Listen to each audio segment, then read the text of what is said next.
नमस्कार. माझ्या चॅनलमध्ये तुम्हा सर्वांचे मनापासून स्वागत आहे. आज आपण जांबांचे सांबार तयार करूया. सगळ्यात आधी आपण सांबार तयार करण्यासाठी वाटण तयार करूया. 2 वाट्या ओले खोबरे खवून घेतले आहे. 4 ते 5 मोठे चमचे सांबार मसाला घेतला आहे. आता आपण या मिक्सरच्या भांड्यामध्ये हे खवलेले ओले खोबरे आणि हा मसाला घालूया. अर्धी ते 1 वाटी पाणी घालून हे साहित्य अगदी बारीक वाटूया. यामध्ये बेतानेच पाणी घाला. पाणी जास्त झाले तर वाटले जात नाही.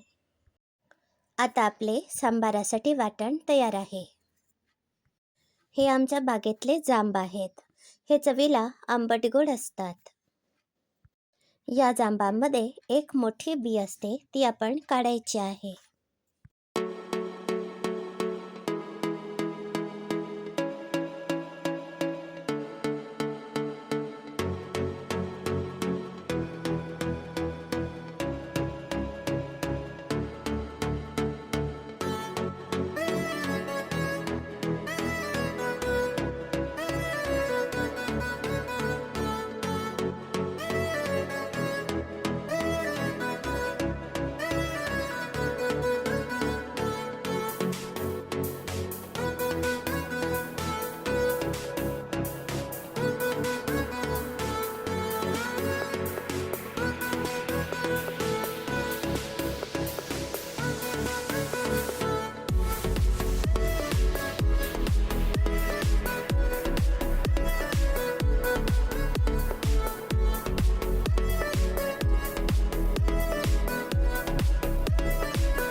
मी या पद्धतीप्रमाणे 10 ते 15 जांब चिरून घेतले आहेत.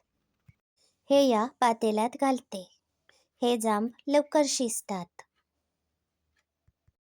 आता यामध्ये आपण तयार केलेले वाटण घालूया. आवश्यकतेप्रमाणे पाणी घालायचे आहे.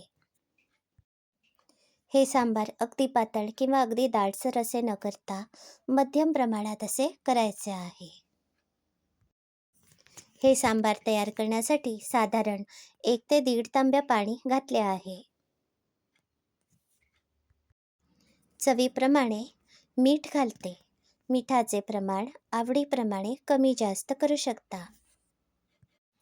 हे जांब चवीला आंबट गोड असल्यामुळे आज मी यामध्ये चिंच वापरली नाहीये. चवीप्रमाणे गूळ घातला आहे. 3 ते 4 मोठे चमचे तिखट घालूया. तिखट तुमच्या आवडीप्रमाणे कमी जास्त घालू शकता.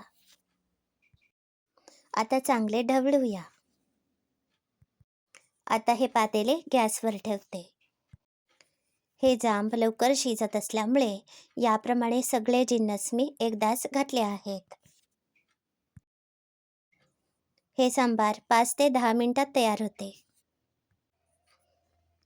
हे सांबार आपण 5 ते 10 मिनिटे चांगले उकळूया.